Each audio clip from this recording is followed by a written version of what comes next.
This episode is brought to you by RIXX Eyewear. Eyewear that inspires confidence.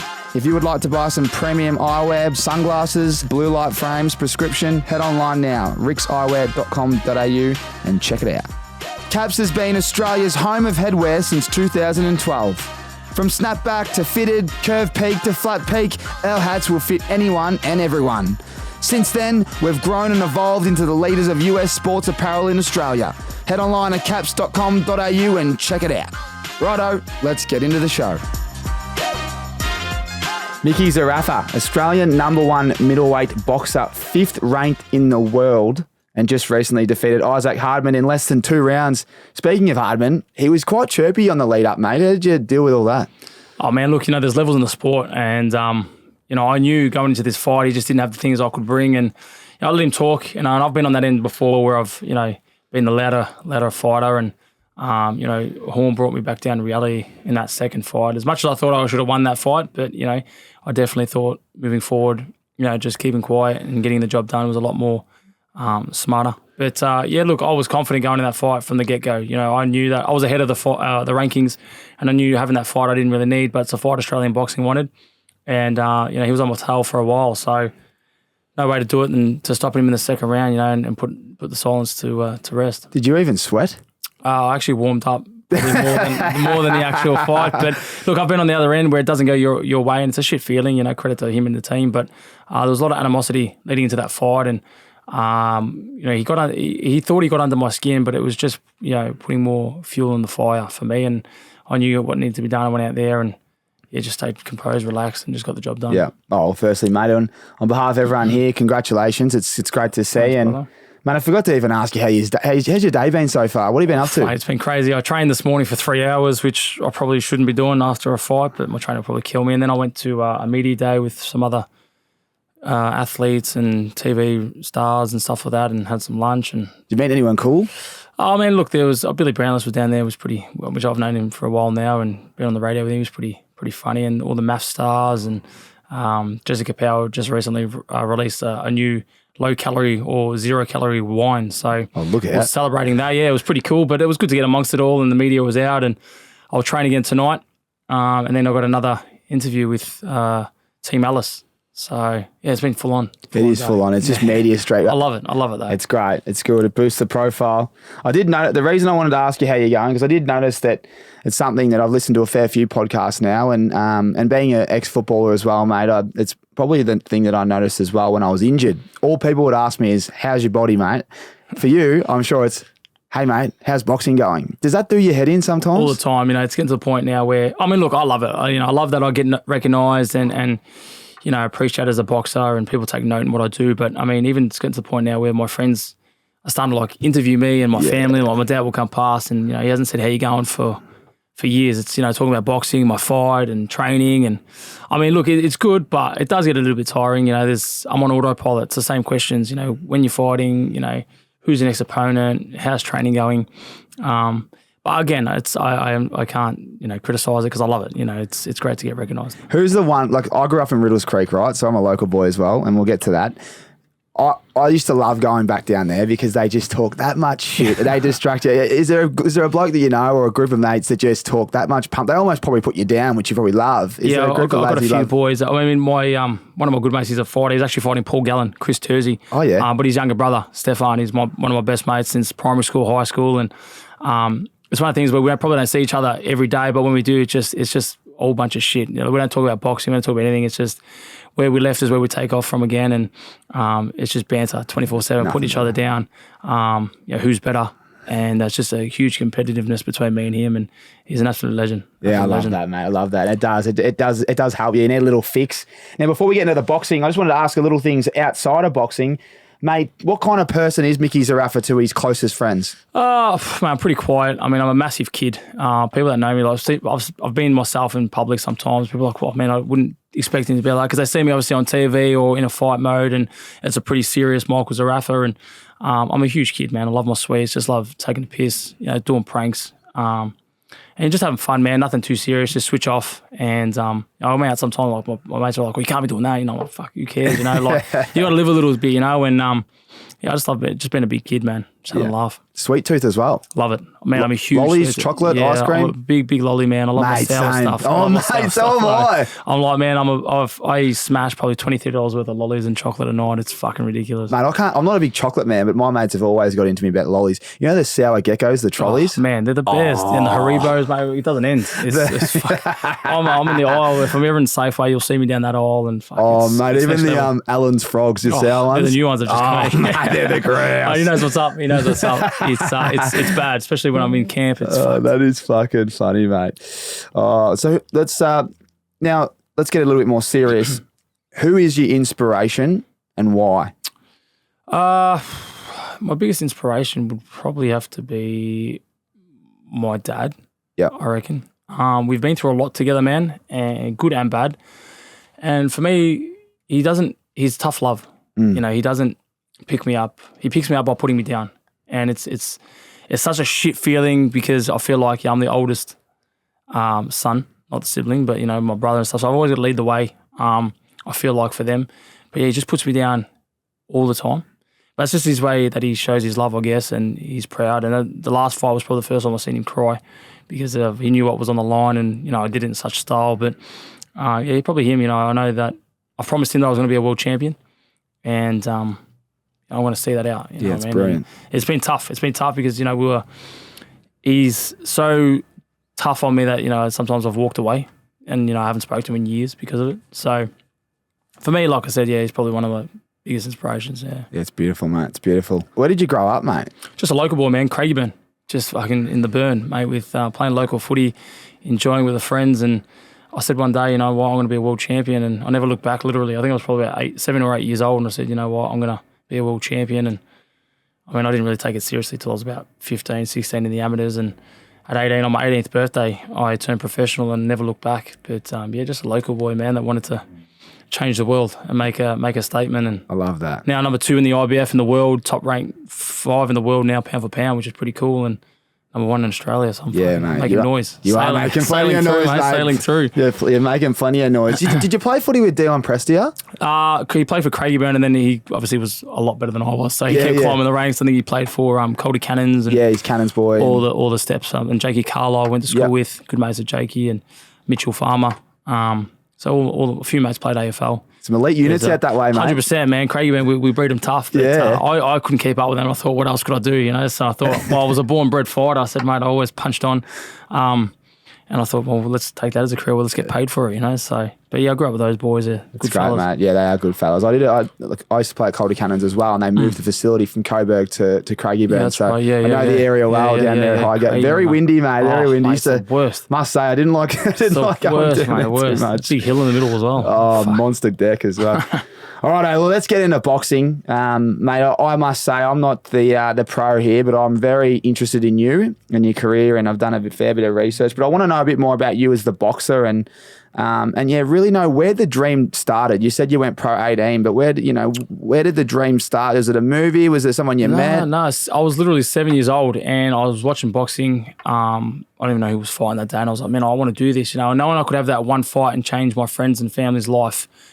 All it needed was just dedication, a bit of discipline, and a bit of heart. You know, I knew I had all those things. Even at a young age, I was like, man, I was just, even with my cousins, like, would always punch on. I'd always be the first in, last out, you know. And I said, this is what I want to do. And my vision from 7 to now hasn't changed. It's so crazy. And being on other radios and podcasts and stuff like that, I'm like, I wish I could express that vision. Like, it just hasn't changed. And even though I've had 100,000 no's before I get one yes, like, I keep pushing on. But 7 years old, man, I said, I want to be a world champion. And I said to my mum, I'm going to sell out stadiums one day and fight for a world title. And she was like, yeah, you know. And then I dropped out of school and, you know, I did it pretty tough, you know, because obviously back then I wasn't earning good money and stuff like that. And I think my first fight I made $200 and I thought, that's it, shit, I've made it. Yeah. You know, I was like, fuck, I'm getting paid for this, I've made it, you know, and couldn't even buy myself a pair of Asics or whatnot. But, I just said I'm just going to keep pushing on. And my goal was my family to be, you know, my kids in the future, never to have a hard life. You know, and just to give back, you know, that's all. It's been a big thing, you know, because I've done it tough and I know what it takes to get there, and I've missed out on so much things and life in itself. But yeah, just so when I have a family one day that they don't have that struggle, you know, I want to be able to not say, fuck, you know, I can't afford it, or, you know, it's not on week or off week or payday or whatever it may be, and obviously not. I just want to be able to spoil my family. Yeah. And that's been always a thing for me, man. Yeah. No, I was literally leading into my next question of why you do it and who is your why, and that's a pretty dumb question now, man. because my family to be, my family, my friends, and as my vision got bigger, my circle got smaller, and we got this thing called back slappers at the gym, and when you win a fight, everyone wants to know a winner. That's just in any sport, and they come and take photos of you, touch your back, and again, it's good, but they want to be a part of the team, and they've done nothing. But it's the ones that are there when it's the dark days, man, where you have lost, and you're back in the change rooms, and they're the only people. There's 4 people, 5 people, and they're the people that I'll get up in the morning for, man, and do the early mornings, the late nights, and just smash it out of the park because. Again, I want to give back to these people, man, because without them, there's no me. Even though I get in the ring and do all the work, the fighting on the night, without the team that I have behind me, it's not possible, man. The training, the mind's a powerful thing, man. And, obviously you've played at a high level, sport. It's all, the body just follows. It's all the mind. If you tell yourself I can't do it, it's done. I mean, I always push for better and always push myself. And if I fail, I've learned from something, I'll never fail twice the same way. Yeah. That's just how I've always been. Just speaking about the team, how many people are in your team? From an outsider looking in, it's a term that's always, used by the team. Who's in the team and what are they doing? I reckon I have about 10 people. Amazing. And when I first started and as I was climbing the ranks, I had probably about 200 people. And when you lose or it doesn't go your way or, the COVID hit, and you weren't active, you lose sponsors, you lose friends, you lose everything, man. And my team's built up of probably 10 people. Being boxing training, just mentors. I got a guy, Tom, who I'd literally take a bullet for. Without him, I probably wouldn't be alive still because there was a part of my life where I was like, I wanted to throw it all in. And, him and his family just kept me going. Celine, there's a girl that, does everything for me. And, just my team is so powerful. And that's the thing, it's taken so many times, so many people have come in and out of my life to find the right people, and it takes years. It took me 20 years to find these people, and I believe everything happens for a reason. And again, without these guys, it's just not possible, man. If I got even my corner when I fight, I only allowed 4. One of them I got in my corner has no idea about boxing, but just he gives me that mental strength. I want him in the corner just because mentally I keep going more. So everyone has their people, but for me, I just feel like the smaller the better. Yeah, it's just because everyone gets caught in there and has their 2 cents to say, and especially like my dad, my parents, I love them to death, but I say to them, I want nothing to do with them on fight night. Yeah. Don't talk to me, don't call me, don't want them in the back rooms. And then my mum somehow finds a way through security in the back. It was funny the other week when I was back in the change rooms, I was G'ing up, probably 20 minutes to go out, and security's everywhere, and I just see this little old woman. I'm like, Mum, how'd you get in? She's like, I just got in. I'm like, I don't understand how you're in the back. She got past all the security at the front of my door, and I'm like, mate, she's crazy, but she's a bad person to talk to before a fight. Yeah. She's like... The emotions get in the way. She's just, she's real emotional, and obviously, I'm a baby, whatever, and she's just, she reckons I've aged her 30 years, but she's just... She puts a lot of pressure on me, and I'm like, fuck, Mum, just back away. It's just too much. Because being a parent, and that's something that I'm not, and something I've never thought about until this question comes up with, mates that have kids, but being a parent would be really tough, especially watching your boys play footy, but boxing. Yeah, now boxing, literally watching you. I mean, you haven't been knocked out yet. Is that correct? One. I got knocked out in America. I fought the world champion Peter Quillen. Yeah, once. Sorry. Which was I had bleeding in the brain and hemorrhage from that, and I lost a bit of my vision from that. It was pretty tough, but I couldn't imagine what my parents feel like, and I always say to people, if you have a kid, would you want it to follow in your footsteps? And my answer to that would be no. I'd never stop them from that. I mean, if it's in the blood, it's in the blood. But I always said, I'd never pressure him into being a boxer or anything like that, because it's a tough sport, man. And if you second guess it and you have your doubts, it's a dangerous sport. You can't play boxing. Footy.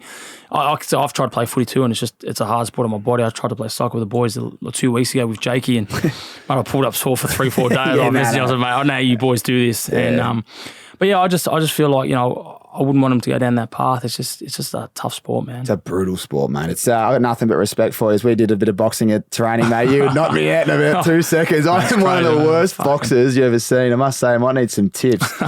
How do you describe yourself as a boxer? You know yourself better than anyone else. Don't worry about what they say. How would you describe yourself as a boxer? Fast, man. Just fast and pretty. Classy. Yeah. And people say, oh, it's cocky or whatever. I just feel I find that just my timing. Even when I was overseas, with Freddie Roach, who trains Manny Pacquiao, and he's got 32 world champions under his belt. Because I've never seen anyone so, just classy, just boxing IQ, just, I'll lose a round to win the next 3. That's what I said in this fight 2 weeks ago. I said, I watched all the artillery he's got, and I knew I had answers for everything. And for me, it's just being real fast, being light on the toes. He was walking in, I'm big, I'm this and that. I said, mate, it's not going to win your fights, I'll tell you that much. And he kept talking and tried to be aggressive. And again, we fought it out now, so I have most respect for him and his team. But there was a lot of hate before that fight, man, and I couldn't wait to punch his head in. And, but yeah, just classy and fast, man. What's the worst thing he said to you in the lead up that pissed you off? Look, there were so many things said because we started 5 months prior to the fight, and it was just fucking every live we did, every meeting we had, press conference, weigh-in, socials. He was personally calling me. It was just, it was crazy. So he's personally calling you? Oh, yeah. I got to the point where I just blocked him. I had to block him. Not because I was getting under the skin. It was just, mate, I would be out for dinner and he's trying to ring me. I'm like, mate, what's he saying? I'll see you on April 20. Yeah, what's he saying? I'm going to cave your head in, this and that. You're a flea bag, you're this, that. I said, mate, look, mate, I'll see you on April 20. He talked to me after the fight. But, look, there was a few things he said, and that's why I brought up the whole racial thing because, there was times where he bagged my, where I was from, my last name, There's just certain things that he did, the way he, went about it. Like I get the whole selling of a fight. I did it with the Jeff Horn fight, the Tim Tszyu stuff, and that's to build the fight. But he was generally going out of his way to be disrespectful, There's no space for that. So there is a line. There is a line. And that's what I said, yeah. I said there's lines and he's definitely crossed it. And I said, now this is personal. And they said, oh, it's for a belt. I said, look, man, fuck the belt. I'm coming for his head. I said, I don't care about the belt. I said, now it's about teaching him respect. And but again, that was all before the fight. Again, once you fight, it's different. I guess it's like playing footy. Once you play on the field with them, it's like you've done it now. And that's why I said what I said after the fight. I said he handled himself like a champion, and he'll bounce back from that. My biggest successes have come from my losses. So, and like I said, I think he's going places. He's a strong boy. And he just needs to control his emotions a little bit. He's a bit emotional. Mate, I want to know what your mindset's like from training to heading into a fight. See, I only can speak from a football point of view, and we like to say you train the way you play, but we all know that when we're training, unless it's a tackle grid and your coach says you need to fucking do this to get a game, you're going, hammer and tong. But there's nothing like competitions. But in boxing, I'd imagine it's pretty full on. And I want to know what it's like. What's the insight to training? Because you can get your head knocked off at training where we probably can't. So I want to know what your mindset's like when you rock up for just a sparring session. Yep. And then is it, obviously then the fight, there's a lot of fucking, you're thinking about a lot of things. Yeah. Just give me a little bit of insight. Well, I keep it the exact same. I mean, it took me probably 10 years, 12 years. I work with a sports psychologist now, and it took me, about 10 to 12 years to really flick that switch. And when you think, there is no difference. When I go to training, it's exactly the same thing as when I go to fight. Now, when I get to the stadium, I walk in and people say, how do you feel? I'm like, yeah, man, it's just training. Like, I'm just sparring. Like, there's no difference. And back in the early days, I used to be like, oh my God, this and that. And I used to feel sick because I put so much pressure on myself. But now I just say, man, I do like a little tick list and just say, like, I've done all the hard yards, I've dieted, I've trained, I couldn't have done anything else, I didn't cut any corners. Go out there and spar, you're training 6, 7 hours a day, you're fit enough, so doing 30 to 12 rounds isn't going to be a hassle. And I stay real relaxed, man, calm, and just focus on the breathing, and just laugh. And like I say, I say this to everyone, win, lose or draw, it is what it is. The man going in Friday night or whatever night it is of the fight is going to be the same guy waking up in the morning. So if I'm fighting Wednesday night, I just say the guy going in Wednesday night is the same guy waking up Thursday morning. There's no pressure. Just go out there, have fun. It's a sport at the end of the day. There's more to life than sport, when you have a family and setting yourself up and whatnot. There's more to life. And I just stay relaxed, man. I just keep it cool. And I don't get caught up too much. It's good advice, mate. It's super advice. How old were you when you flicked the switch? You're now 30 years old. At what point did you go, fuck, I'm doing it all wrong here. I'm putting all this external pressure on myself. Was it when you sat down with a psychologist? Yeah, probably, man, wouldn't have been probably 4 or 5 years ago. Yeah, yep. Like I was doing it all wrong, and I was overtraining, and the body, like I said, the mind goes. Everyone thinks the body goes from when you overtrain, you're like, my legs, I'm tired. It's the mind. The mind's had enough. And once the mind has enough, it's done.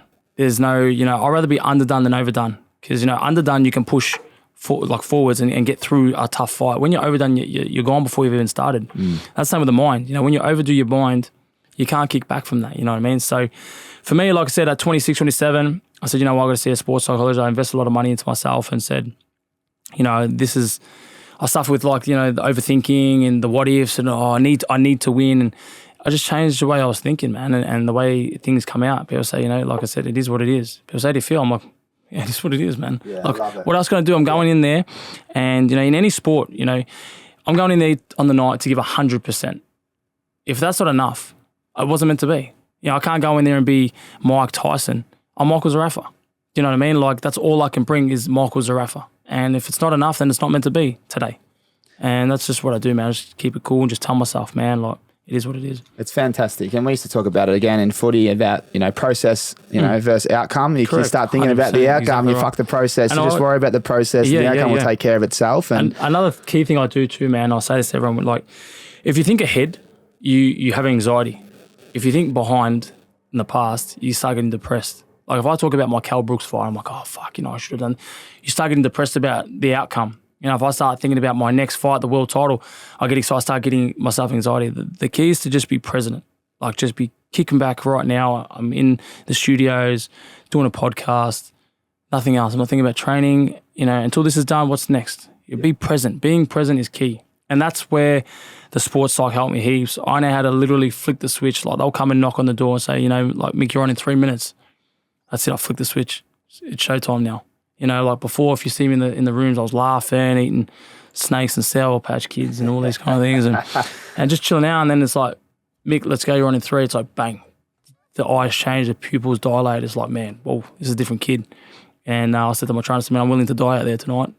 And after the first 2 minutes, I said to my trainer, in the first round, I said, it's not going the distance. I'm going to stop this kid.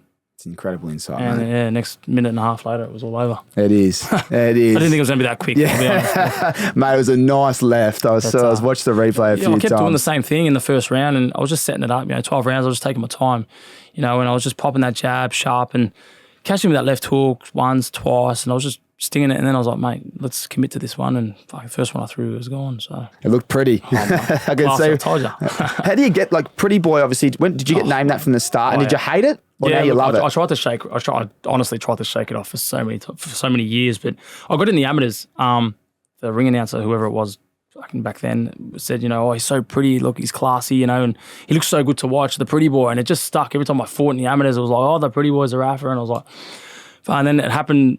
He happened to be the ring announcer for the pros when I debuted, and I was like, Jesus, man, I can't walk around. Like, you could give me something like the Bomber or, something, the Destroyer or something. But the Pretty Boy now, and I just got to stick with it, I guess. Oh, mate, it's good. Hey, everything happens for a reason, exactly, so you got to stick with it, mate. Just from a losing point of view, which you haven't had many at all, but how do you bounce back from an L? You spoke about the Horn fight and how you have become a better man and boxer. What goes through your head and what kind of actions take place after a loss compared to a win, maybe? Yeah, I literally, the way I deal with it is I just don't think about it at all. The next day I'm up and I'm in the gym and people are like, you fought yesterday. I said, exactly yesterday. I'm moving forward. Whatever the decision was, even like after the Hardman fight, I got up the next morning, ran, they're like, man, you fought last night. I said, exactly, that was yesterday. We're moving forward. So I have that strong mentality where win, lose or draw. I don't believe you either win or you learn. I don't really believe in that. It's more just for my own personal, just moving forward, man. It's done now. Whatever it is, you can't get it back. There's no point in sitting there thinking, I could have and should have and crying over spilt milk. It's done. Close the chapter. What's next? If you've lost, it's like, all right, Mick, it's a setback. You got to fight A, B, and C to get back where we were. Sweet, let's do it. Let's lock it in. Let's just move forward. You never dwell on the past. Again, you start thinking about something that was behind you. You start getting depressed about it, whether it's good or bad. Whether it's a relationship or a business or a sport. If you start thinking behind you, you start thinking, oh, shit, I could have done something better or, I didn't do something good enough. And I just think forwards, man, just moving forwards. I love that. That's probably the best advice I've had so far, mate. The whole look back, depressed, look forward, anxious. Or even if you do it yourself, try it. Like anything you think of, whether it's good or bad, like you'll be like, fuck, that was a good game I played, but if I had done this and I should have handballed it that way, I could have kicked the 6 goals instead of 7. Like, you start getting all, worked up. And it's like shit. And then if you start thinking about things ahead of you, because Because I do it all the time sometimes. I'm thinking about 2 weeks from now, I've got a wedding and what do I wear, and you start giving yourself anxiety, you know. It's like, man, I'll deal with it when it comes. Just I'm right now. You know, you can't live forwards and you can't live behind. You got to live now. Yeah. And man, anyone that does that, I just feel like you're just so much more switched on.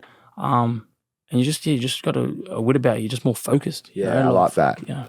It's something I'm not good at. I remember like a few people, they're so well organised. I'm very laxy-daisy I am pretty present, I think. I'm looking forward to little things.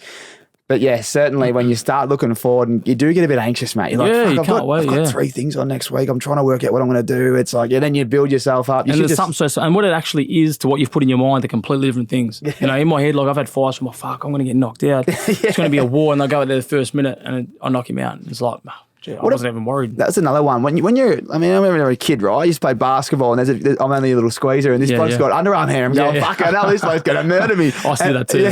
And you know, I can only imagine when you're a boxer, especially when you're younger, and you go, have a fucking go at the size of this bloke. I did that, man. I used to look at people like my dad, and I'd be like, man, he's got tattoos. And at the point, I wasn't tattooed, and I was like, man, I'm only 18. I was like, he's got tattoos, and my dad's like, who cares? Like, these tattoos aren't going to fight for you. He's like, yeah, but like, look at his neck, and he's got big legs, and he's got arm hair, and I was like, fuck, who cares, mate? Like, go in there and fight. And then I just said to myself, well, I've always been a fighter, and in boxing, one of those things, I truly believe you can't become a boxer. You've got to be like, you got to have it in you. And I say to everyone, it's called, you got to have the cunt in you. And that's, I never like starting a fight. I'll never start a fight, but you got to, you know, when it's time to go, you got to go. And some people just don't have that in them. I don't have it, man. Yeah, you know, like I know people that are in the sport, and I won't name drop, but if you went up and said, what are you looking at? You know, they'll be like, oh, you know, sorry. Like, if someone did that to me, I'll be like, what's your problem? You know what I mean? Like, you got to fight for what's yours and what's right, you know, and some people just don't have that in them. And like, for me, I can't play footy. I just don't have the coordination for that. It's too fast. Like, I've tried playing with mates, and even soccer. Like, you would have laughed if you were there 2 weeks or 3 weeks ago. Mate, I was shocking. Oh, no, soccer's tough. Again, I guess you've got a lot of respect to anyone that does something you know good at. I said, Jesus, how do you do this for that? I don't know how they control the ball with their feet, without their hands, but... I was panicking. Yeah, I know. Mate, what's been the toughest thing that you've encountered throughout your career so far? If I said, what's the toughest, what comes to front of mind? This gets me every time. Dwight Ritchie. The passing of Dwight Ritchie, man, that was probably the hardest day of my life. And something I'll never forget. And it was, I hope no one ever has to go through that, man. Like, we fought each other twice in the amateurs. We had over thousands of rounds of sparring. And tragically on that day, man, we sparred, and I hit him with a shot. He went down, and just, it was it, man. He didn't wake up. He died in the middle of the ring. And for me, that was, to face his family and everybody. I felt like it was my fault, you know. But for me, like I said, to this day, people say, how'd you get over it? And I just say, I haven't. I've never get over. You can't get over that. You know, I've never seen someone die. You know, and just the whole process and the noises, you know, the skin cut, just everything, man. It was just fucking worst day. It was on my sister's birthday too, so that's something I've always got to always remember. But is there ongoing therapy for that stuff? No, look, for me, again, I'm super strong mentally. Like I fought, I think 2-3 weeks later, I fought Jeff Rolln in the rematch. Everyone's like, man, you should not take this fight. I said, look, man, if Dwight would want me to fight, you know, and we didn't go my way. But I mean, mentally, I just move forward again. You know, I don't think about the past. I never try to think about it. It's something I'll never get over, but it's just something I try not to think about. And sometimes I'll go for runs and I'll hear a song, or something will bring me back to a day, that time, and I'm like, fuck, you know, I just got to switch off and just think of something else, man. But because it was a shocking day, man. It was terrible. I appreciate you mentioning it and talking about it. And yeah, man, I'm sorry to hear. It's I didn't actually know much about that, so I appreciate you telling that and giving us some insight, because that'd be incredibly tough. Yeah. Let's flick the switch then. Let's go positive. What's been the biggest highlight so far of your career, or maybe the most pivotal moment that you've gone, fuck, I've just arrived and I'm ready to take over? For me, my biggest, like, I've had great wins, man, and I've been the underdog in many of my big fights and I've won, but my most, proudest moment was taking Kell Brook's 12 rounds. Even though I lost, to go to such a stadium with the caliber of fighter Kell Brooks. I watched him when I was a kid, man. He's arguably one of the best pound-for-pound fighters in the world. And then have Michael Buffer as my ring announcer, and just have, celebrities in the crowd. And I was like, man, this is nuts, and to me, that was when I was like, I made it. You know, this is nuts. I'm looking around, you know, Sky Sports, ESPN. My face was all over vehicles, and I was like, man, this is nuts. And for me, that was when the penny dropped and said, you know, this is where I want to be. You know, I mean, it didn't go my way, but that's where I want to bounce back now and be. And I said number 2, and now I got a world title shot. Yeah. And but yeah, like I said, didn't go my way, but what an achievement. I think me and only one other went 12 rounds with him, and he's fought. You've seen his resume. He's fought everybody. Former IBF world champion. Beat Sean Porter, fought Golovkin, Errol Spence, fought everybody. And yeah, again, for me, that was huge. It's incredible. How many people in the crowd that night? 20,000. Yeah. Yeah. And I mean, for me, like when you fight, that's what another thing too, you know, when you fight in Australia and Melbourne, you know, you're fighting in good venues, 2,000, 3,000, 5,000, you know, and then you go straight from here to there. And I'm like, man, this is just like, I was in the state, we fought at Sheffield Arena, and the screens, you know, Michael Buffer, the way, it's a different world over there, the way that they do the weigh-ins, the media. My head was everywhere. I was like, man, this is crazy. Box office. Like, this is nuts. And yeah, for me, I was like, this is where I want to be. And people were like, are you nervous? I was like, nah, man, this is awesome. Like, how do you, like, how do I tell you, how do you express that? You know, like, it doesn't happen every day. Some rise to the occasion. Yeah, you know, I was like, the pressure's on. I'm the underdog, I got nothing to lose other than a game. I said, you know what, in 50 years from now, if I'm still alive, man, I fought Kell Brook, I can talk about this. You know, that's what I say to everybody. Don't worry about the clothes. And even ties a few, like, everything in this world's borrowed. You know what I mean? The clothes we wear, the shoes, you know, where we are now. When it's our time, you can't take that with us. You know what I mean? Like, memories, you take memories. And that's what I love, you know, making memories, meeting new people, you know, venues, fights. That's why I'll fight anybody, because the memory. You know, I can talk about losing to Kell Brook and the experiences and the people I met along the way, and training at Freddie Roach's, Pacquiao, sparring Miguel Cotto, you know, beating my last opponent. Like, I can talk about all this. Yeah. You know what I mean? Like, for me, I don't care about what I wear, and, you know, I don't care about any of that stuff, man. It doesn't matter. It's, when you get older, you start to work that out, don't you? Well, I've had both. You know, like, I've been at rock bottom and had nothing. You know, I didn't come from a rich family, just, you know, everyday Joe Blows, working at the airport. You know, my mum's a nurse. We weren't rich, you know, and I've have nothing, and I've got money now, and it's like nothing changes. You know, like, people think, oh, you know, money means shit all. Man, I'd say that to people. If you're chasing money, your dream's never going to make it. Man, if I was chasing money, I would have retired after my first fight. You know, $200. Couldn't even buy myself a pair of shoes. But for me, I left, and people were like, bro, you got $200. I was like, fuck, man, I made it. I'm making it, man. I'm getting paid for boxing. You know what I mean? Like, I never chase money. You know, money's good. Don't get me wrong. You know, you can't live without it.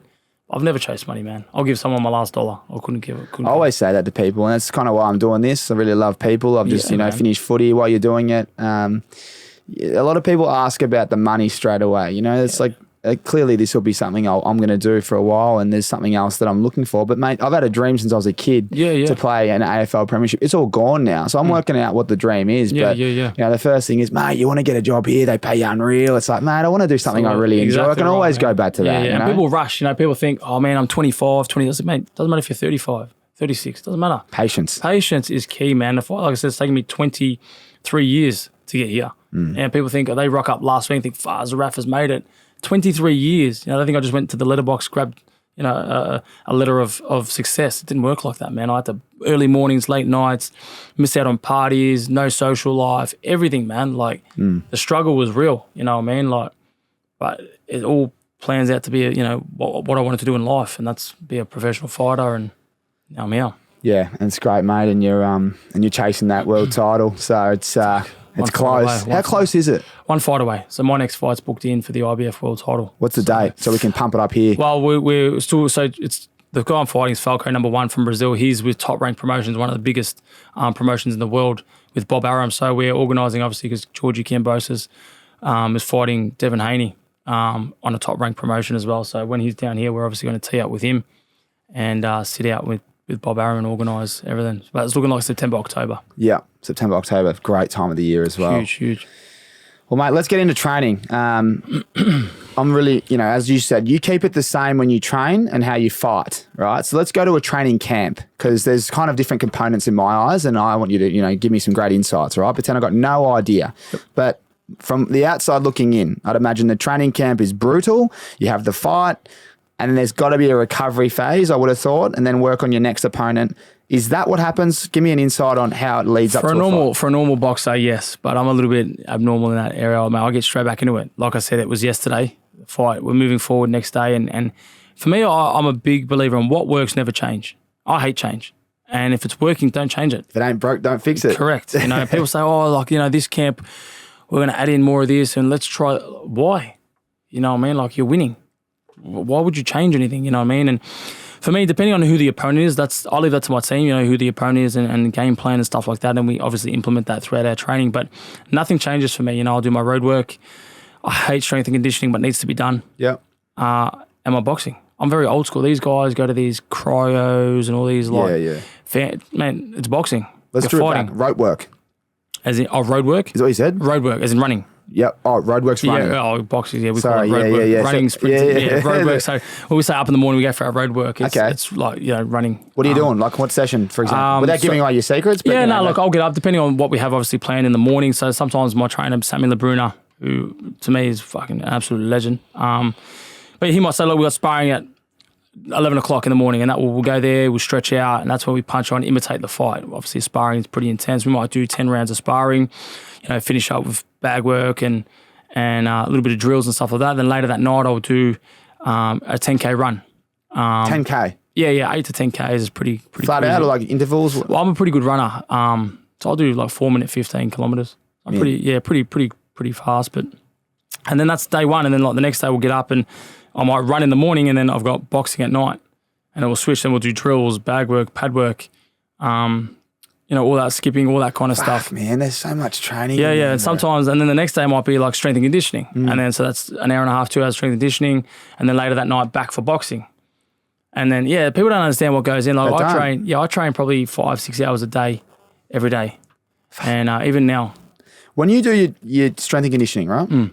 Hate it. Lower body one day, upper body the next day, combined. So obviously when I do strength, people think I don't do any weights. So it's more body weight? Yeah, body weight, like circuit work, you know, like box jumps, lunges, sprint, you know, sleds. Dynamic stuff. All that kind of stuff, plyometrics, all that kind of stuff, which I absolutely hate. If you watch me doing a strength and conditioning session, you'll probably think, mate, how is this bloke number 2 in the world? It's weird, in boxing I have such coordination, but when it comes to strength and conditioning, mate, I can't do 2 things at once. I'm all over the joint, but I've really adapted to it now, and I can see the improvements, the strength, and I love it. I'm starting to love it now, but fuck, it's good. It's crazy. If you can see the correlation. Yeah, well, that's what I mean. Coach going, hey, I know what you're doing. Man, and that's what I mean. Like even the food, like I eat for fuel, I don't eat for because of enjoyment. Let's go on nutrition. So shocking again. Shocking. So obviously lollies, I used to cop it for them, right? Lollies is like my little hit, but I get pimples when I eat too much of it now, mate. Same, I'm breaking it. It's the lollies, mate. But let's remove the lollies. Everyone deserves a little treat every now and then. What you must be eating a lot of food because you're burning a lot of calories. I have a weird system, man. So I do that intermediate fasting rubbish, and I start eating about 5:30, 6 o'clock at night. I only have 1 meal a day. Wow. Yeah, it's a big meal. And then from about, say... How big's the meal? Sorry, I don't want to skip over that. I might have a bowl of pasta, or I might get some red meat into me, some chicken, some potatoes, whatever it may be. A normal meal, but a decent size, a bit of a bigger meal than normal. And then from around 6 o'clock to about 9 o'clock, I just smash lollies. And it's the quickest in the body and quickest out the body, and you feel good, you know, and like training's so hard, you know, I'll push my body because I know at the end of the day I'm going to get those lollies, you know, it mentally pushes me to go that bit more. And then I'll wake up in the morning, won't eat till 5:30, 6 o'clock the next day, but the lollies I've eaten the night before gives me all the energy, and then I'm basically maintaining my weight until I need to drop more. Wow. And people are like, man, they've tried and they're like, fuck, like it's hard to adjust because, you know, someone that loves their food, like, you know, I think, shit, I haven't had breakfast, haven't had lunch, if they're, you know, used to doing that. Where for me, man, I won't eat for 10 hours throughout the day. For that 4 hours, I'll smash it. And then the next morning, I'll use that 4 hours of food that I had the night before to give me the energy. And you just feel grouse, man. You feel awesome. It's funny you say that, because when you have a lolly, it actually does. It does. You go, oh, I'm not that hungry now, isn't it? Yeah. It satisfies everything, and obviously it's endorphins kick in, and you're like, man, I feel grouse. Like I'm eating chocolate. It's a quick, And there's no backward step for me because I've done the hard work throughout the day. I've dropped the weight that I've needed to. I've put in the work, and I'm rewarding now the body. So now, like, I don't drink water when I train.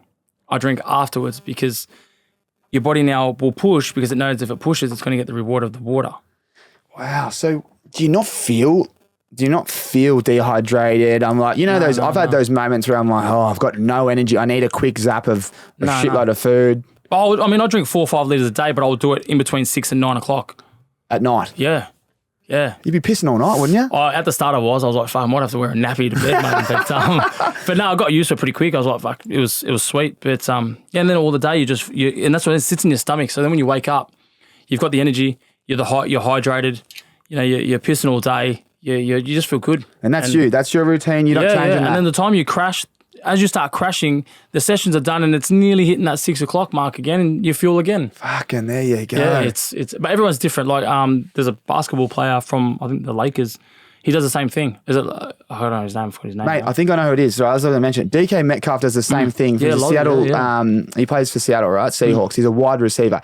He's built like a brick shit house. He just come out publicly and said he has 3 bags of lollies, right? And then he has one meal. Yeah. And I look at the physique of him. Yeah, oh mate, he's built like a brick shit house. And I sent it to me. I got an old Freo group WhatsApp, and they used to rip me, right? Yeah. Now I'm a sloppy bastard, but I said, hey, I think I was onto a winner here because I used to get absolutely crucified. Once you get it down pat, man, I've tried. Like I'm not vegan or anything, but I've tried vegan diets. I've tried, vegetarian. I've tried just solely meats. I've tried it all. So you've tried it all. And for me, like I go straight back to that because I love the lollies and like you just feel good. That's unbelievable. You just got to look after your teeth a little bit better. But, I just bleach them. Yeah, well, lucky I got a dentist as a sponsor, which is good. But I just feel like it's the best, man. You're sitting at home, like you've done the hard day, you have a cold shower or an ice bath or whatever, and you sit down watching a movie. You're just eating your lollies and you don't have any guilt. Oh, man, it's the best. Do you ever get the sweats when you eat too many lollies? No, I haven't. Well, I'm used to it now. But at the start, I did, and I was like, I started feeling sick. I was getting the chocolate burps happening. I was like, mate, this is not for me. This is incredible, mate. I love how you love your lollies. Mate, crazy. I fucking eat that many. I don't eat too many now, but I used to smash lollies. You can anyone listening, to anyone that knows me really well, they will love this because I fucking love lollies. Mate, we're on a winner. I told you, mate. I'm telling you. Get back on it, mate. And the sour ones as well. Like even huge. What do you think of the Skittles? Right, they've taken the sour on the outside, put on the inside. Do you want the old school or the? No, I'm not a big fan of the Skittles. I love the sour straps. Oh yeah. The straps, the rainbow, all those kind of fucking anything sour, man, I'll smash. But Coke bottles, cherry bottles. Coke bottles are the bomb, man. Yeah. Now we're talking. Listen, mate, he's getting me all excited, man. What time is it? Is it 6 o'clock in here? I hate hard candy. I'm not a big hard candy dude, but mate, the sour's for me. And I love it too because normally when I'm around all my mates, they don't eat it. Yeah. So I'm like, folks, this is gold here, man. I've got a whole bowl of fucking sour shit all to my myself. mates call me a little baby. You're like a little kid. I'm like, who gives a fuck? I always go to the American lolly shops here. I just fucking load up. Yeah. Load up. But it's the key, man. And you got to find, everyone's different. And I say to everyone, like, I've got people that reach out to me on Instagram and social, say, hey, Mick, I've got a first fight coming up, or, I'm trying to lose weight. And I say, look, to be honest, if I gave you, advice, I'd be lying to you because you got to find what works for you. For us, the lollies thing was working, but someone tries it and they're like, man, I felt sick. I felt I was going to throw up. I got the sweats. It didn't work for me. I felt like shit. Well, you got to find something that works for you. And then once you find something that kind of makes you feel that little bit better, then you start adding and playing around with it. And it might take a couple of months, it might take a year, but once you find it, like I took probably about a year to find that. And then I'm like, man, this is the best thing for me, man. Like even when I was sparring, I was like, fuck. I started getting into a routine where I was like, man, I'm going to have a Snickers and a Twix before sparring or, or a V or something before sparring because it was giving me the most energy. Where like if I had a bowl of oats or, some Wheat Bix or whatever the hell it might be, Cocoa Pods, I've tried a sugary cereal. It didn't work. I was like, man, this is my go-to and it works. Yeah. Yeah. Do you drink much coffee? No, I can't. No, I hate it, man. Yeah? Yeah, I can't get it down me. I don't know why people drink it. It's like mud. Yeah. Disgusting, man. I must say, mate, when I was injured, I was doing a lot of cross training, a lot of conditioning, and I had to do it on an empty stomach, otherwise it's just coming up. Yeah, it's the best, man. And like empty stomach training, like in the morning, if you're training early morning, empty stomach's key. Yeah. And even like other athletes, like Conor McGregor, all the top guys, they say the same thing. Fasted cardio, empty stomach, takes you to a different place. Yeah. You're working on. Mind. And that's the thing. Every time you train, work on the mind. The body can do anything. Anyone can put on gloves and throw a punch. My little niece and nephew can punch on. But it's the mind. It's tunnel vision. Mate, great work there. It's a great chat. Let's just talk about making weight. What do you sit at now, and what do you fight at? So I always walk around about 76, and I fight at 72. So I'm always ready because there's been times a lot of fighters they do it all wrong. And Andre Ward, former world champion, said. The key to a world champion, a successful fighter, is someone that always maintains his weight outside of the ring. And that's what I always do, man. It's a lifestyle for me. So even now I've got a different mindset. Like when I'm in fight camp, I train and cut weight for a fight. Now I'm training to eat. Like I want some KFC. I'll run in the morning. I know I can reward myself with some KFC. I won't have, I fought 2 weeks ago. I'll get on the beers, have some KFC, and then that's when injuries start happening because they'll put on the 10 kgs and then they'll try to do things that they were doing in camp, 10K runs. Injuries start happening, knees start playing up, back starts hurting. You can't do that. For me, if you're a full-time fighter and you want to be a professional athlete, you're always 24/7 on. ready. Because my phone could go off now if I'm a manager and say, mate, we just got a fucking huge offer 2 weeks from now, O2 Arena, which happened to me in England for a world title fight. You know, now obviously I secured a world title shot, but back then, you know, you always got to stay ready. Say, oh, sorry, mate, I can't make weight. Or, oh, man, I'm not ready. I'm ready to go all the time. I got a call now, I'm ready to go, man. That's what you got to be. That's a professional fighter. There's fighters and there's professional fighters. There's good and then there's great.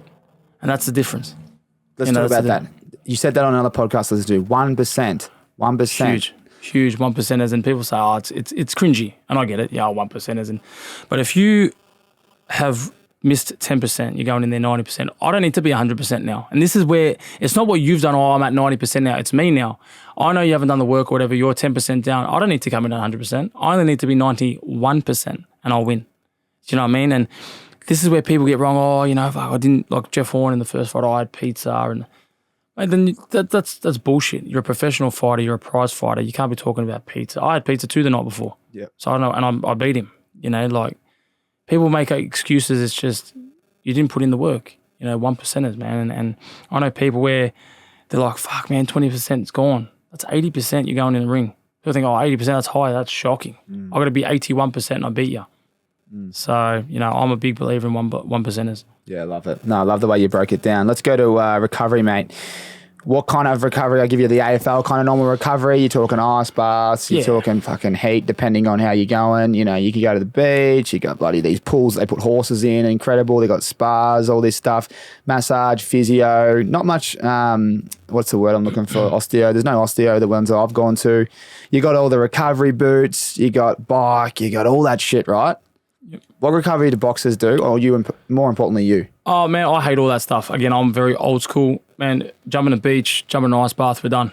Yeah, how long for? Well, I try to stay as long as I can, but I'm a bit of a girl when it gets to the ice bath. Mate, they're nothing worse. Oh, fuck, I hate them. The toes go, I'm out. Man, my knees, my hands start playing out, and everyone's like, go lower. And I'm like, shut up, fucking piss off, mate. Yeah, under the nipples, like, fucking, mate, you get your It's the worst.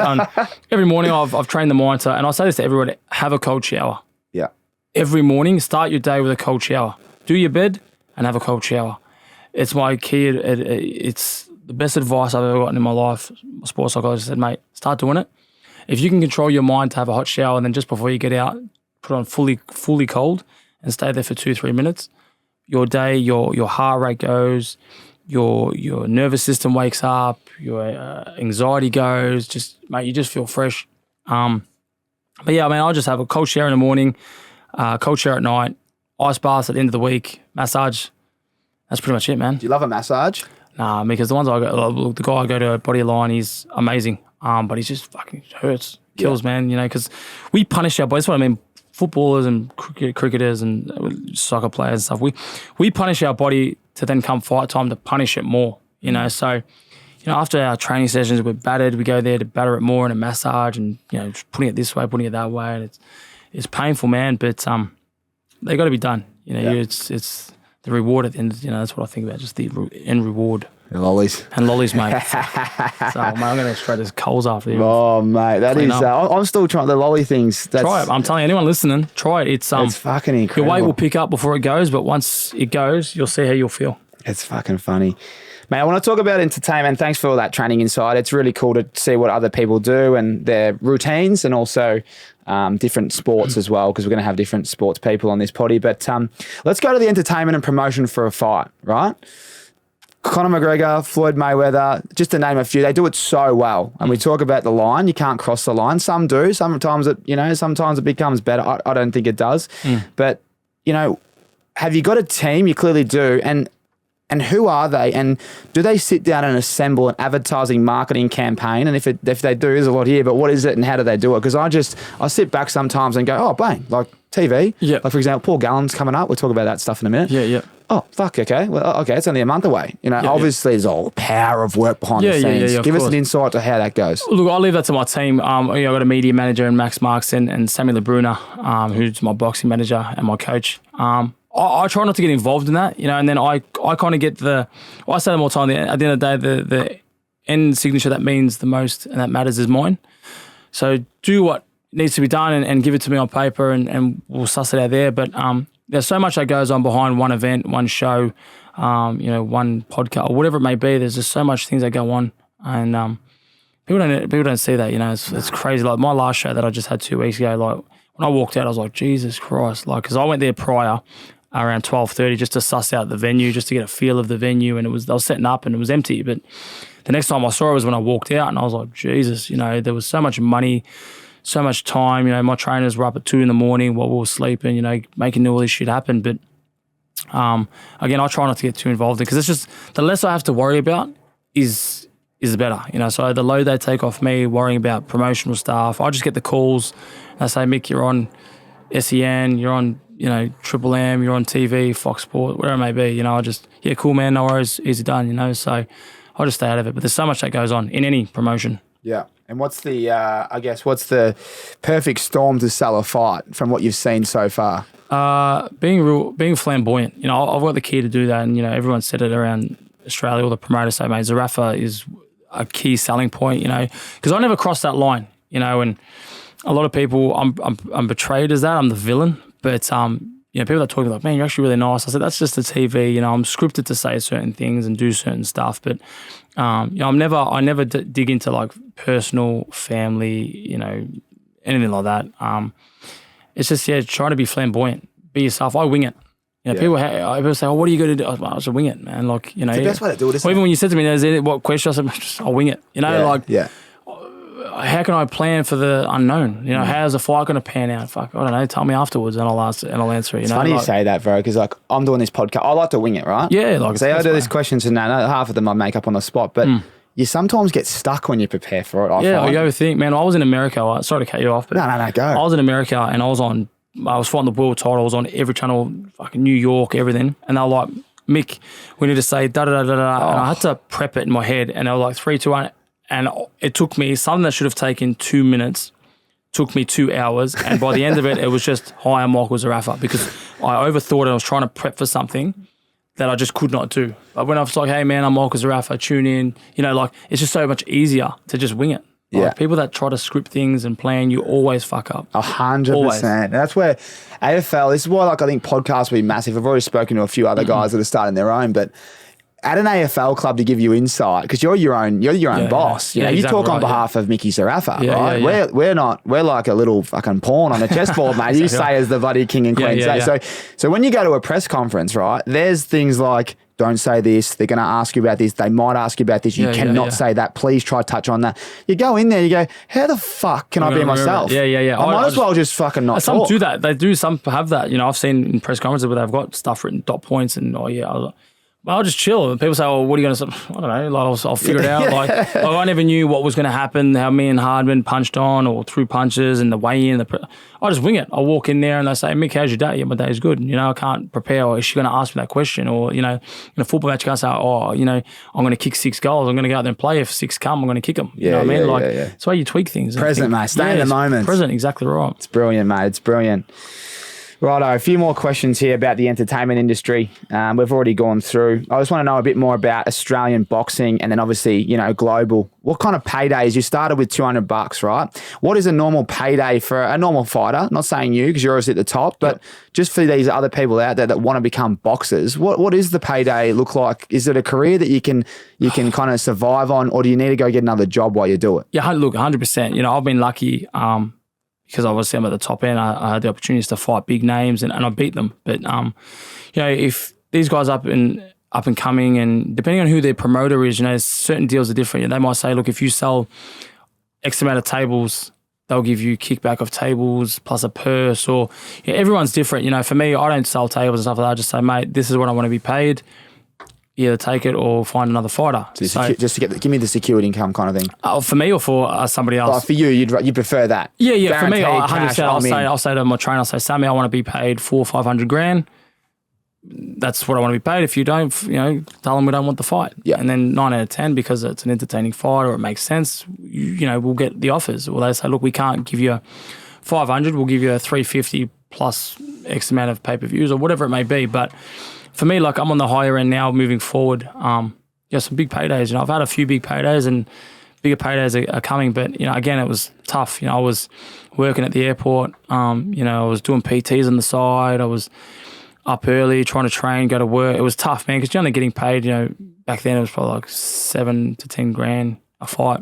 And how many fights a year? You might have 3 fights, so you got 30 grand, you know what I mean? And like, you can't live off that. No. Not today's life anyway, man. Like if you're living at home and stuff like that, and you're a 17, 18-year-old kid, sure, but not fucking, living alone, paying your mortgage, this and that, or, doing whatever you got to do. So, but for me, I knew where I was going. For me, it's inevitable. I always knew I was going to be in this position. And it's so weird. Like I was saying, I wish I could express how I knew it was going to happen, and I say to people, it's going to happen. I'll let you know when it does. Visualization's huge for you, isn't it? Yeah, I do. Look, I was a bit skeptical on it. Visualization, manifestation, all this crap. And then when I started really thinking about it and doing it, I was like, oh my God, I actually thought that. And I was like, it actually happened. And I was like, fuck, And I started like thinking stuff. I was on SAS, the TV show, and that was something I always just thought about being on. I was like, man, imagine that. Like 2 years ago, I was like, I want to be on that, man. And I kept saying it, and I was like, I want to be on this one day. And then eventually I got the call, and I said, man, you want to be on? I was like, man, this is crazy. I was like, fuck, I actually thought about this. And you visualize, it just takes pressure off you, and it just makes things a lot clearer. Like it doesn't mean you're going to get it. It just makes things a lot clearer. Like sometimes, inputs here, inputs there, blurred vision there, blurred vision there. It's like, I want to start manifesting and using visualization to get where I want to get. It just makes things so much smoother and like just relaxing, Yeah, no, you're right actually. I mean, just thinking about it, if you've got a goal and you know where it is, you probably start knocking back things that aren't aligned to it. Because the body is programmed, and this is what my sports psych say, it's actually programmed to be negative, because that's just our body being like a defense mechanism. It's just trying to save us and be like safe. So when you've got a goal and you're like, this, but then little things like can't do it, this is going to happen, that's going to happen, she said this, he said that, people think this, people think that, again, you start getting drained from your 1%ers, and then 99%, 98%. But when you say, what, I'm visualizing this is what's going to happen. Like my horn fight, and my brother will back me up on this because, he's the only one that really knows it. But I said to him in the first horn fight, I said, bro, I'm picturing on the ropes, me knocking him out, getting on the ropes, saying I told the world, and that's exactly what happened. I said that 1.5 years prior to the fight actually happening. It's incredible. And then it actually happened, and he's like, fuck, you did it, baby. I was like, Jesus. Yeah. It actually works. It's a powerful thing. But the exact same thing, and he was like, we whispered in my ear when we were hugging, he's like, man, you called it. It's great. It's great. It's awesome, man. Just on the SAS, how was that? Obviously, you had to come off because of an injury. That was, I tried to be a hero and tried to be like a soldier and push through. But I was climbing on the sand in the first half an hour of the show, and on the wet stuff, it was fine because it was hard, but then we had to go up the sand dunes, and as I tried to pull myself up, my shoulder dislocated and my C6 or C7 disc slipped, bulged, and hit the nerve. My whole left side was completely paralysed. It took me 5 months to get full momentum back in my hand and movement. Jesus. But I tried to push on. Like even when I was doing the climbing challenge, I didn't even know how I did that because I had one arm. And then when I got to the swimming stuff, I was actually drowning in one of the challenges, and I was like, man, I got to go. And he pulled me out, and he put my hand under my top, and he goes, mate, your shoulder's completely off. It was in my chest. That's unbelievable. I said, no, I'm all right. I'll keep going. He goes, mate. Boxer mentality. I was like, I'm all right. It's painful, but I'm like, that's why I wasn't even engaging with the talk. I was just in bed, had my head over, and I was like, fuck. But they want to get me back on, and they're going to do a show with all the injured people coming back on, and that's unfinished awesome. business. So that's great. Be good. And I'm trying to get on a few more other TV shows. Celebrity Get Me Out of Here, and there's a new one coming out called The Challenge, which I've been pitched for as well. So that's coming out soon. Does that interfere with your, are you worried about that interfering with your boxing? No, I always pick and choose when it happens. Like if I'm available, I'll take it. If I'm not, I'll just say, look, my boxing is my career, and obviously I don't care about. I do care about the TV shows because it's good. It's a good avenue. Like I went on SAS to test my mind because I'm tested in the boxing world. I've never been outside of that comfort zone. Like when I played soccer, I was like, well, this is fucking. I'm nervous because but you fight for a living. I was like, but it's different comfort zones. Like I'm used to doing that. Like being in water, over heights. In a forest. I don't do that every day. You know what I mean? With Ant Middleton yelling in my ear, telling me he's going to knock my 2 front teeth out. It's a different world. It's cool. I like doing them, but I always obviously say boxing comes first. Boxing's 100%. Life to me. Who was the coolest person you met on SAS? Oh man,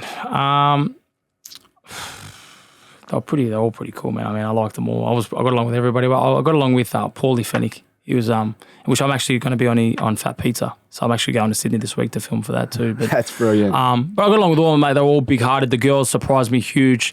Little Melissa Wu, who I got along with, great. She's so tiny, but her heart was bigger than all the guys, and the winners, as you saw at the end, Millie Boyle, absolute ox, stronger than all the men. The size means nothing. It's the heart and their mentality, but the whole crew, they were amazing. I got along with everybody.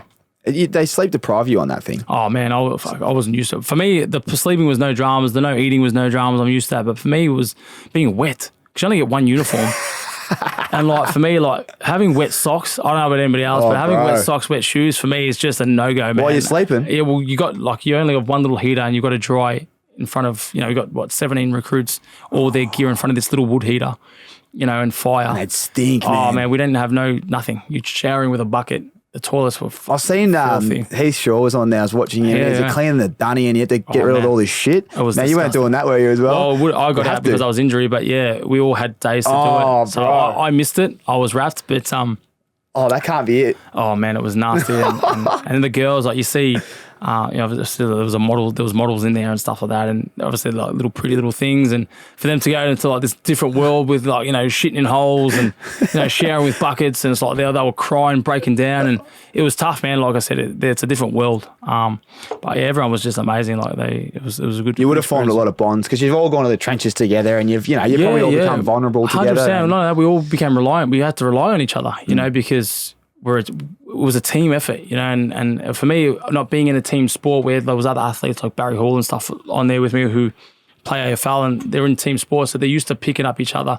Where for me, it was out of my comfort zone. So for me, being in a team was this is different, I'm falling behind because someone else was slower, so I had to use a little bit of my strength to help them, and it was just an awesome experience. I was shattered. It ended a lot quicker than I thought because I was actually favourite to win.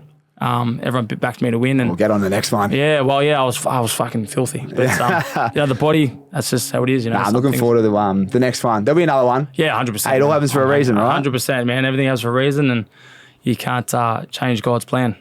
Let's get to this. Tommy's 10, right? I've got a few more questions, but I want to get this next question out. And this is I've gone to the fans. I shouldn't say fans. We spoke. I think you've said the supporters. Yeah, well, I don't know. For some reason, something about the word fans, it upsets me a little bit. Supporters. I mean, you can say it's no. No, but I like what you said. You like supporters. Supporters. I just feel like if you say, this is my fans, it's like you're like diminishing them a little bit. I feel like I say these are my supporters. Without my supporters. I know fans are just, I don't know. It might be just me. I just feel I like, there's a few things you said. If I say you're a fan. Yeah. You're kind of saying that you're below me and you look up to me. Correct. Yeah. Mate, you've said it. Where perfect. they're not. They're just looking up. They just look up. Thank you for the support. Yeah. You're supporting me to the top. We're a team. It's great, and it's just a little terminology check, just change. Different. Yeah, but that's exactly right. What you just said there. That's two things that you had. Yeah, that's two things you had. There's a third one. Each one, teach one. I really like that. Yeah. I really like that. Do you want to touch on what that means?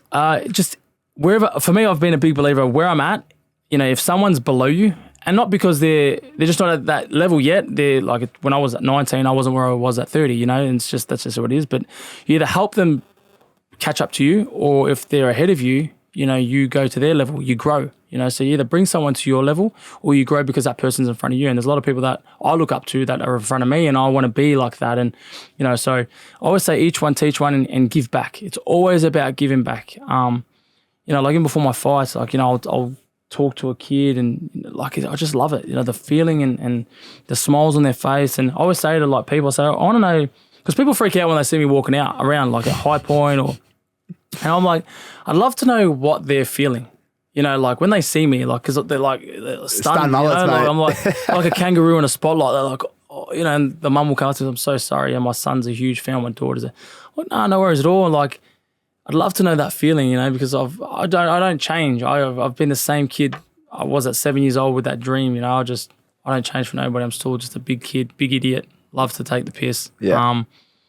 But yeah, man, each one teach one. It's just, for me, it's just, yeah. I like it. And that's what it's all about. We used to speak about it a bit. I used to love the supporter days. Yeah. Because you do see the impact. As you said, kids do go shy, but they warm up to you when you're doing, drills or, we used to do footy drills, but you'd be just having a chat. But there's nothing more rewarding, and that's what it's all about at the end of the day. 100%. We've all been 8 years old. We've all been 12 and we've all been 16, and we all grow with our confidence to ask the questions we want. But that's what it's all about. And I think you speak about it a lot with the legacy. That's what you want. You want to come out of the sport with a legacy to help as many, I guess, Australian boxers, but also people as you can. Well, that's exactly right. And like I said at the fight, and I actually caught him after the fight, but when I was in the ring, I was like just scanning the venue whilst I was saying our names in the ring, and I saw Nathan Brown and all the AFL boys that were on the table, and I said to him after, I said, I actually got a photo of you when I was about 10 years old in my little Bulldogs hat, my little flag back in the days, and we took a photo, and it was funny how it changed. He goes, now I'm here supporting you. I was like, man, like that's what it's about. Like that's what I say, each one teach one. Like the people I looked up to now look up to me, and it's like, that's what it's all about. Like, you know what I mean? Like 10 years from now, I'll probably be retired. I'll definitely be retired. And someone that's, 15 is going to be 25. They'll be like, Zerafa came to my gym when I was 15 years old and said, if you do A, B, and C, if you eat lollies, and do this, man, I learned from Zerafa. That's leaving back a legacy, and that's what it's all about, just giving that little bit, If I could help the world, I say all the time, if I could help the world, I would. But I'm only one man.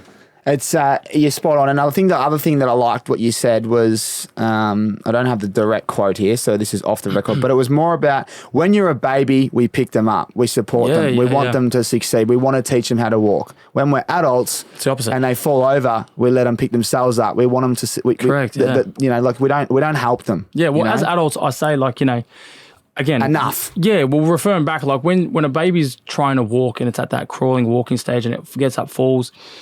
Everyone encourages that baby to get back up and come on, and it gets and it gives it that strength to get that walking happening. But as you get older, people say, I want to open up a business. People put each other down. You can't do that. You're not going to do that. I want to date that girl. No, you're not. She's too good looking for you. I want to be a world champion. No, you can't. We're meant to be helping each other. This is why wars happen, because fucking everyone's trying to diminish everybody. And that's what I mean. Successful people want to see people be successful. People that aren't don't want to see you do better than them. And that's what's so sad, and then all the negativity comes from people that are parents. And that's what I say. I said, mate, I feel sorry for your kids. I say, excuse me. I say, well, you're sitting here, you've just abused me for a paragraph, calling me everything under the sun, and you're a parent. What legacy are you leaving behind to your kid? And I'm just like, man, I feel sorry for that kid. And I say, mate, it's just sad. We're meant to be helping each other, someone fails, you pick them up. And that's what I said, someone that's fallen short or failing or whatever, you go back, you pick them up, you bring them to your level. Or if you've fallen and someone's ahead of you, you go to their level. It's called growth. It's brilliant, mate. It's brilliant. Man, I say it all the time as well. And it's even in the media. And this is traditional media, not all media, but I had a chat to some, I chat to a guy that didn't know there was a journo the other week. And I said, look, mate, to be honest, nothing against journos, but negative gets the press. Don't even get me going about fucking. And I just go, that's why I love doing this. I love to, I love what Jakey with, shout out to the Unlaced podcast, but his whole thing is humanise the athlete. Yep. And I just love how he does, but it's what everyone should be doing, humanising. Go to the news. Like my mum and dad, they're 63. I always get on, they've fucking got the news on. Get this shit off. 100% I sit there feeling depressed. Get the fucking thing off. 100%. I'm like, it's not bettering me. I can read this on your phone anyway. Exactly right. Like, it's so negative. It's the worst. And they know that. They need to change the fucking, they need to change their tune a bit. And the media is always like, I had a go at media when they asked me, can we do a podcast or can we ring you for fight? I said, but why are you calling me? And they're like, what do you mean? I said, well, I was on the phone here for half an hour and you have literally said everything I didn't. So why the hell are you interviewing me? Write whatever you want to write. Because you're going to lie anyway. Yeah, they want the headline. Do you know what I mean? I'm like, don't even interview me. Like, that means shit all to me now. And that's what I mean. As I've gotten older, I don't care about media. And you know why? I've actually broken it down.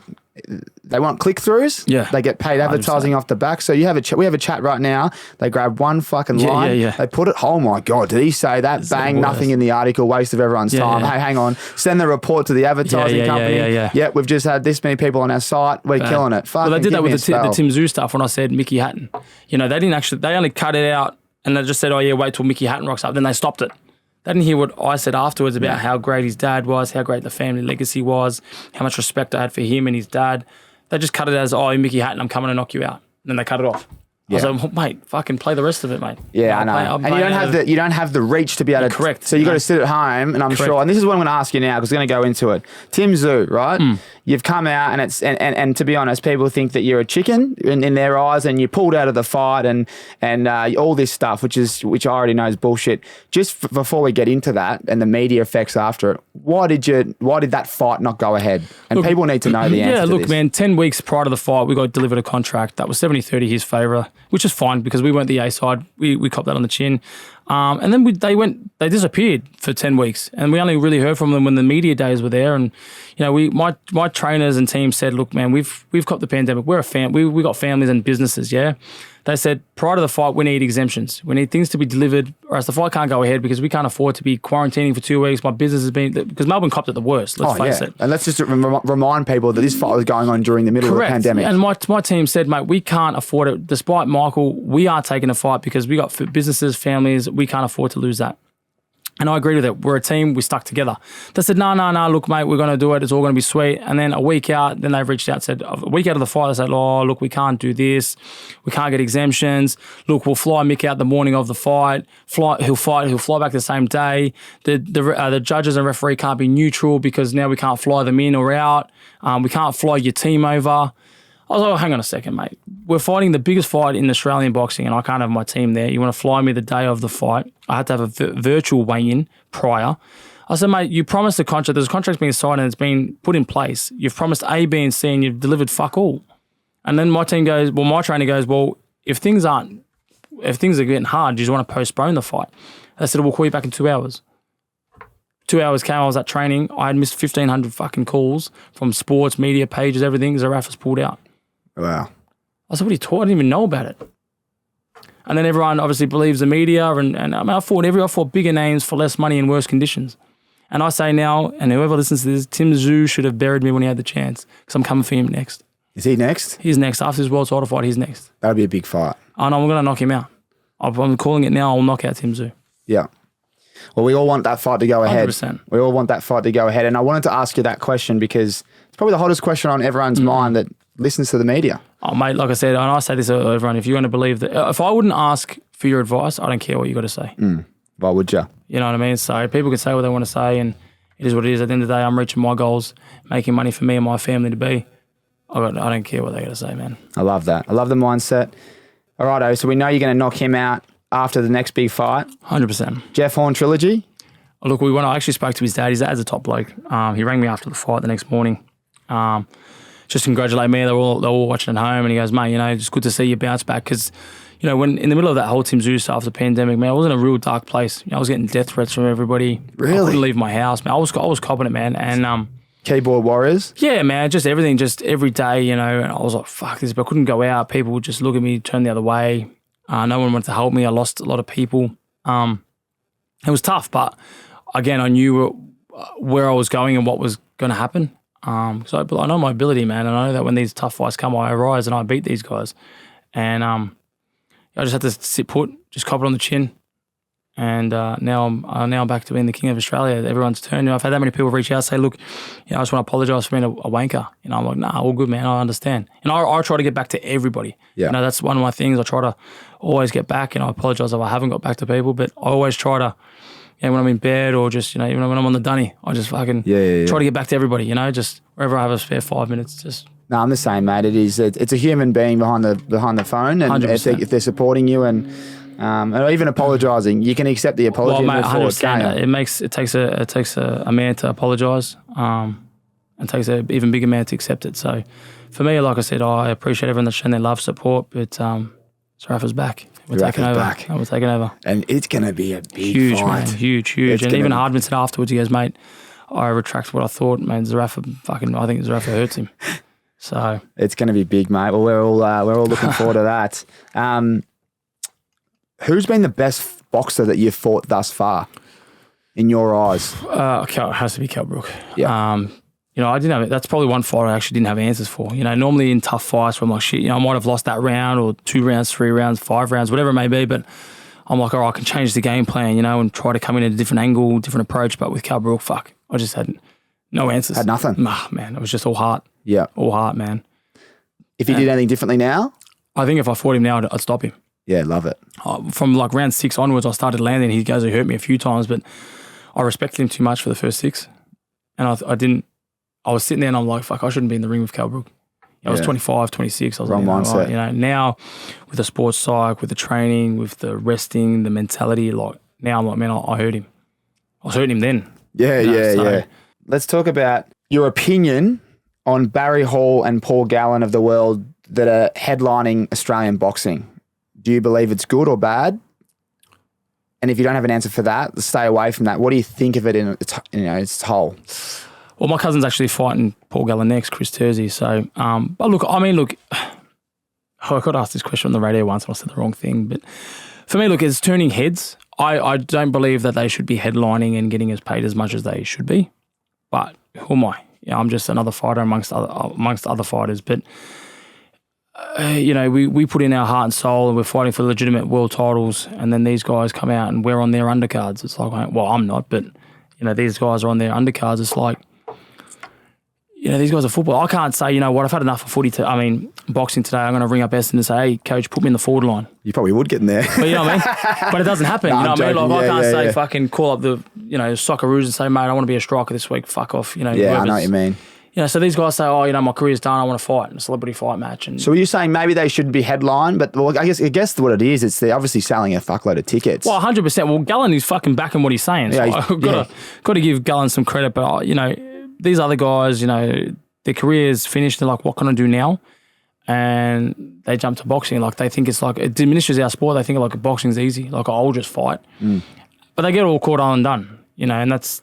Barry Hall, credit to him for jumping in, but I knew that when he was walking out of that fight. Did you know that? Because I thought he'd go really well. No, Did you? No, I didn't. And I wish him all the best because obviously I got a bit closer with him on the show and stuff like that. But I just knew as soon as I saw him, I knew he was going to lose. Wow, because we, as footballers, we all know him as one of the toughest passes. Mate, we all thought he was in cracking nick, and because he used to be a superstar as a junior. Oh mate, he's a phenomenal athlete. We all kind of want to see what he. Obviously, he's a bit older now, but. Yeah, I didn't. We were all very surprised. With the way I called it. People said to me, "How do you reckon?" I said, "Mate, I can tell straight away." I said, "No." I said, "If he gets past 2 rounds, so he's surprised me." Fuck, they're big boys as well. You need one. Even when I saw him, I was like, "Fuck, man, you're a unit." And I was going on that show thinking I was the man, the big boy, and I was like, "Fuck." They put me up against he's 10. a monster, mate. And like I said, I thought he was going to win. Yeah, well, yeah. But look, it's good for the sport. Answering your question, back to your question, answering the question.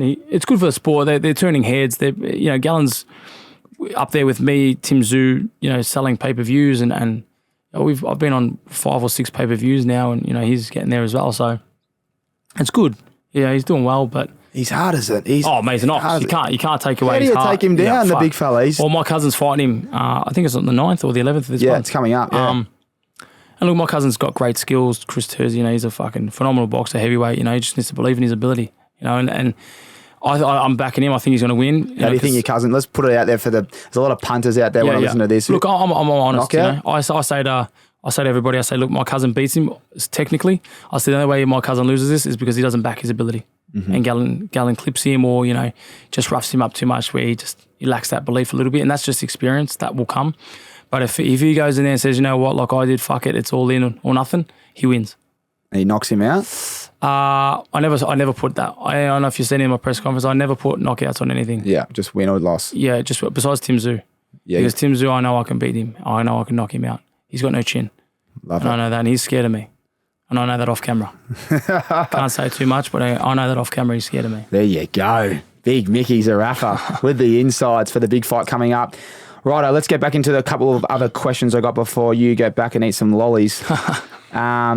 If someone like Jake Paul come to you, huge payday, much heavier than you, huge payday, right now, right? You've got big, you got this vision over there, but he comes to you and says, I want your head, I'm going to knock you out, and this is the cash you're going to get, which is obviously fucking millions. Would you accept it? 100%. I'm a fighter. You'd accept it? 100%. Would you be worried about the size, or you'd think you could knock him out? Look, I'm a fighter. I don't think about shit like that. I just say, it is what it is. Like, I've sparred guys that are 80, 90 kilos, and they can box. I fought big guys that are fighters. He's not really a fighter. And he's doing well, but he's, even Eddie Hearn, threw him under the bus. I don't know if you saw it, and he's like, mate, you're an average fighter, you're fat. He goes, you fought guys. Yeah, how can you call yourself a fighter? He's calling out Canelo Alvarez and stuff like these are pound for pound animals. You know, he's knocking out guys that aren't even fighters. Point guards. You know what I mean? Not even like, they're not even the best middleweight in their gyms or whatever weight he is, you know, like these guys are, you know. Well, but if he comes to me with a $10 million offer, 100% I'll be throwing hands. 10 mil, Jake Paul right here. 100% he'd be catching a 25 piece, mate. That's brilliant. Right, a couple of supporters' questions. What was it like growing up in Craigieburn? Oh, man, it was tough. If you couldn't fight, you wouldn't survive.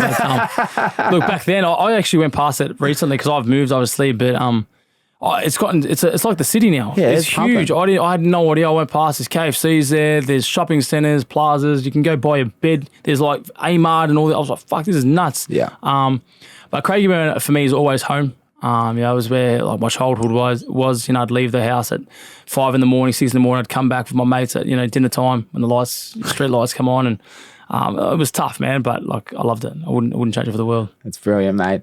I just wanted to shout out. You got to give people their support. Toby Green just wrote big. He's a big supporter of you. So he obviously didn't give me a question, but I thought I'd share that. So Toby's a big fan of yours. I appreciate it, Toby, mate. You're an absolute champion. Without all your support, it's not possible. Tell you what, I think he'd go right in the gym. I've seen him box. When you said, have you got a bit of cunt in you? Obviously he does. Toby's got it.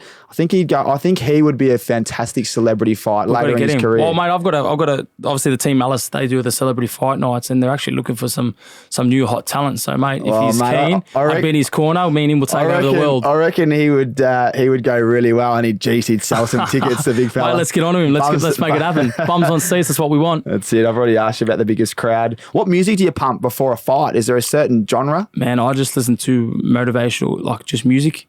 Like intro, that XXX crap. Yeah, it's just real like motivational stuff.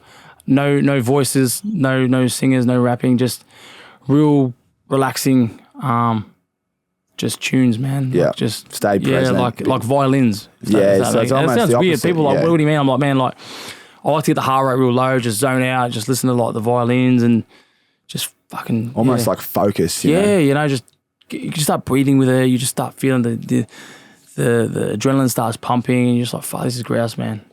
I love it.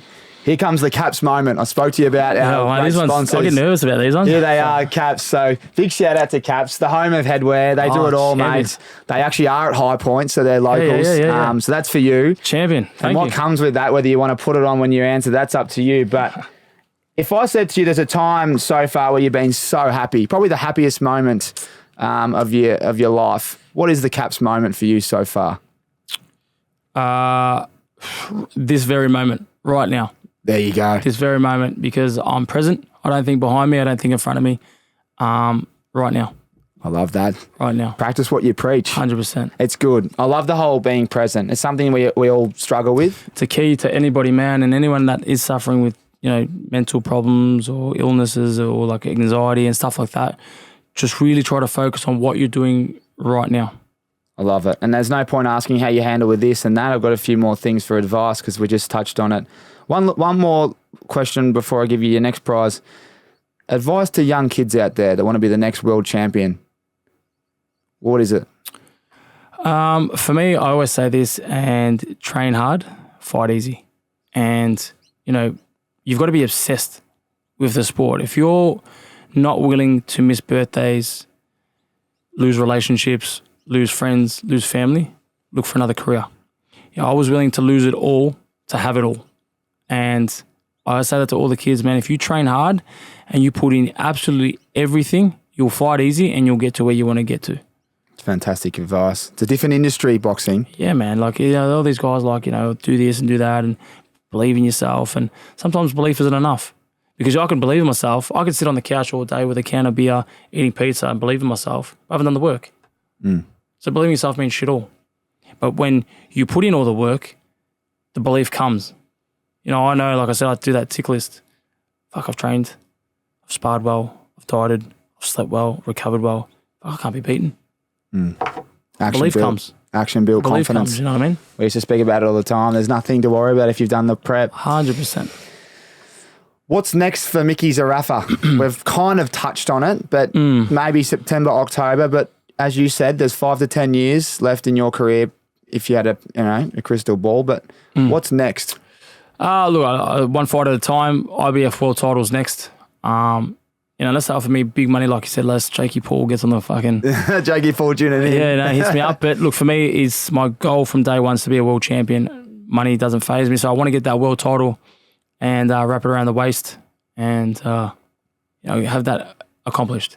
So now I'm just enjoying life, just training to eat lollies, eat pizza. Mate, I've smashed KFC probably. I don't eat that shit. I can't get that. I'm the same. So, but after a fight, I make sure that I do smash a little bit because, for a good 2-3 weeks, I'll have Maccas and stuff like that just to get out of the system because 11 months out of the year, I'm pretty much strict as weighing food and whatnot. So, I like to have a bit of soft drink and blowout. Yeah. But I'm always training. That's what I mean. So I'm always maintaining. I'll never eat without training.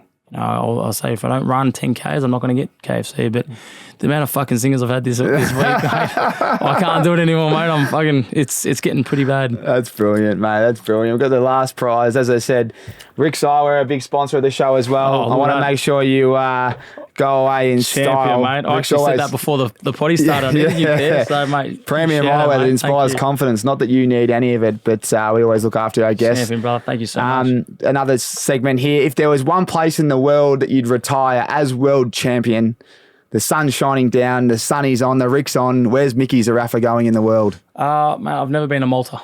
Malta? Yeah, it was when my dad was born and, my family, and they tell me all about it. And I'd love to see more people. Apparently, I'm fucking huge over there. I've got a huge following over there, and they've got my posters, my frames in the restaurants. And so they've claimed me as their own. So I'd love to go over there and thank them and just see where I'm from, where my dad was. And my family, got cousins over there and stuff. So it'd be good to just enjoy a bit of sun. Because Melbourne, we get fucking nothing. There you go. We get nothing. Mickey Zerafa, I should say, with the RIXX's on in Malta. Well, mate, honestly, thank you so much. I honestly wish you all the best in the future.